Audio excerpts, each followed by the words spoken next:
Shorten Tamil Senior 90 words per minute, second paper. Get ready for trial dictation. 15 seconds. 10 seconds. 5 seconds. Comments. மாண்புமிகு பேரவைத் தலைவர் அவர்களே, மாண்புமிகு அமைச்சர் பெருமக்களுக்கும் இதர பேரவை உறுப்பினர்கள் அனைவருக்கும் எனது பணிவான வணக்கம். மேதகு ஆளுநர் உரையின் மீது பேசுவதற்கு வாய்ப்பளித்த பேரவை தலைவர் அவர்களுக்கு என் நன்றியை தெரிவித்துக் கொள்கின்றேன். இங்கே பல உறுப்பினர்கள் குறிப்பிட்டது போல மாநில அரசினுடைய கொள்கைகளை அடிப்படையாக கொண்டு இந்த ஆளுநர் உரை அமைக்கப்பட்டுள்ளது. அந்த வகையில் தமிழக அரசு பல துறை சார்ந்த பிரச்சனைகளில் தன் நிலைப்பாட்டை ஆளுநர் உரையின் வாயிலாக வெளிப்படுத்தி உள்ளது.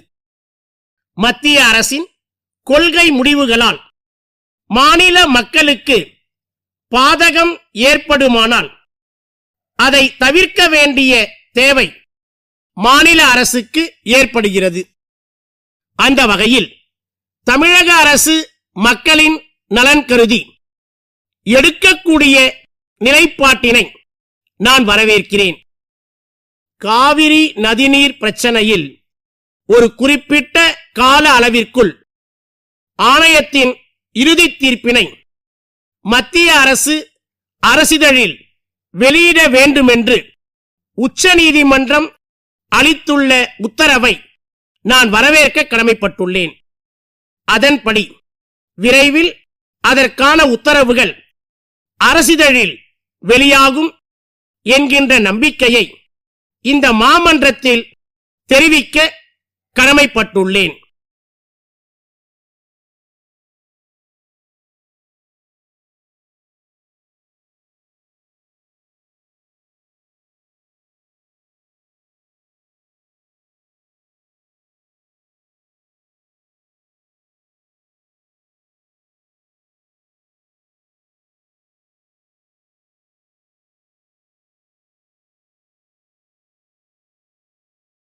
Shorten Tamil Senior second paper.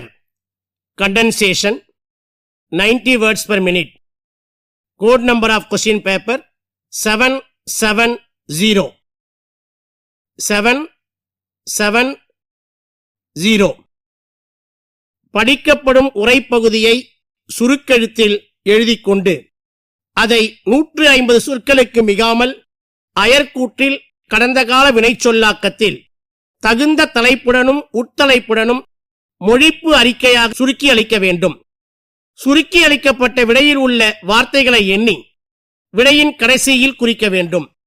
சுருக்கெழுத்து திறனுக்காக 5 மதிப்பெண்கள் ஒதுக்கப்பட்டுள்ளன. விரிவெழுத்தில் எழுதும் போது கையெழுத்து தெளிவாக இருப்பதுடன் வரிகளுக்கிடையே உரிய இடைவெளி இருக்க வேண்டும். Get ready. 15 seconds. 10 seconds.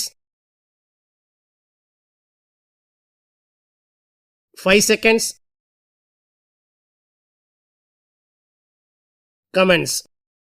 காவல்துறை மற்றும் தீயணைப்பு மற்றும் மீட்பு பணிகள் துறை மானிய கோரிக்கைகள் மீதான விவாதத்தில் கலந்து கொண்டு ஓர் உறுப்பினர் பேசியதாவது: மாண்புமிகு பேரவைத் தலைவர் அவர்களே, ஒரு நாட்டின் பொருளாதார வளர்ச்சிக்கு, தொழில் வளர்ச்சிக்கு இன்றியமையாததாக விளங்குவது காவல்துறை.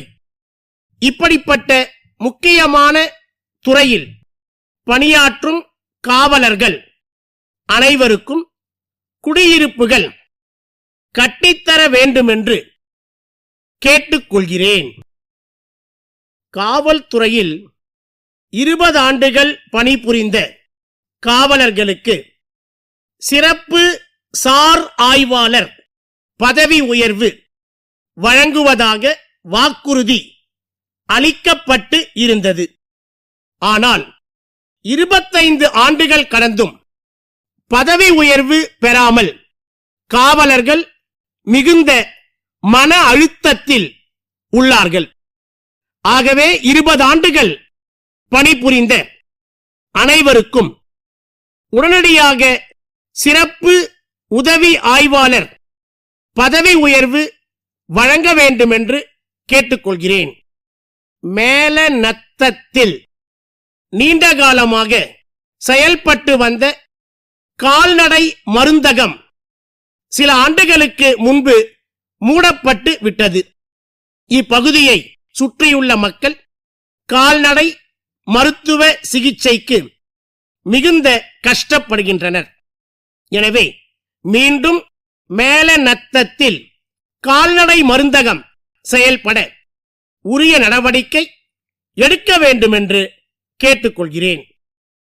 காவலர்கள் சில நேரங்களில் 2 சக்கர வாகனங்களிலும் பேருந்துகளிலும் கூட கைதிகளை அழைத்து செல்கிறார்கள். அதையெல்லாம் தவிர்த்து கைதிகளை நீதிமன்றத்திற்கோ விசாரணைக்கோ அழைத்து செல்லும் போது அவர்களை 4 சக்கர வாகனத்தில்தான் அழைத்து செல்ல வேண்டும் என்ற நிலை வந்தால் நன்றாக இருக்கும் என்பதை தெரிவித்துக் கொள்கிறேன். இதே போன்று 50 வயதிற்கு மேற்பட்ட காவலர்களை கடுமையான பணிக்கு அனுப்பாமல் அவர்களது பணிச்சுமையை குறைத்தால் நன்றாக இருக்கும் என்பதை தெரிவித்துக் கொள்கிறேன். இதே போன்று 8 மணி நேர பணி என்பதும் வார விடுப்பு என்பதும் கண்டிப்பாக தேவை என்பதையும் நான் இங்கே பதிவு செய்ய விரும்புகிறேன். காவல்துறை அமைச்சு பணியாளர்களுக்கு காவல்துறை குடியிருப்புகளிலும் சொந்த இல்லம் திட்டத்திலும் உரிய இடஒதுக்கீடு வழங்க வேண்டுமென்ற கோரிக்கை இருக்கிறது. இதனை மாண்புமிகு முதலமைச்சர் அவர்கள் பரிசீலனை செய்ய வேண்டும் என்று இந்த நேரத்தில் கேட்டுக்கொள்கிறேன். அரசியல் கட்சிகள், ஜனநாயக இயக்கங்கள் மக்களின் நியாயமான ஜனநாயக ரீதியான போராட்டங்களை நடத்துகிற போது காவல்துறையினரால் அனுமதி மறுக்கப்படுவதும் மக்களே கூடாத இடத்தில் கூட்டத்தை நடத்துங்கள் என்று சொல்வதும் சில நேரங்களில் நிகழ்கிறது. இது தவிர்க்கப்பட வேண்டும் என்று மாண்புமிகு முதலமைச்சர் அவர்களை அன்போடு கேட்டுக்கொள்கிறேன். திருநெல்வேலி மாநகராட்சியில் கிட்டத்தட்ட 7 லட்சம் மக்கள் வசிக்கிறார்கள். ஆனால் அங்கு 2 தீயணைப்பு நிலையங்கள்தான் இருக்கின்றன. இவை போதாது. எனவே திருநெல்வேலி மாநகராட்சி அலுவலகத்திற்கு எதிரில் உள்ள மாநகராட்சி வணிக வளாகத்தில் உள்ள காலியான இடத்தில் ஒரு தீயணைப்பு நிலையம் அமைத்து தர ஆவண செய்ய வேண்டும் என்று கேட்டு வாய்ப்பிற்கு நன்றி கூறி விடைபெறுகிறேன்.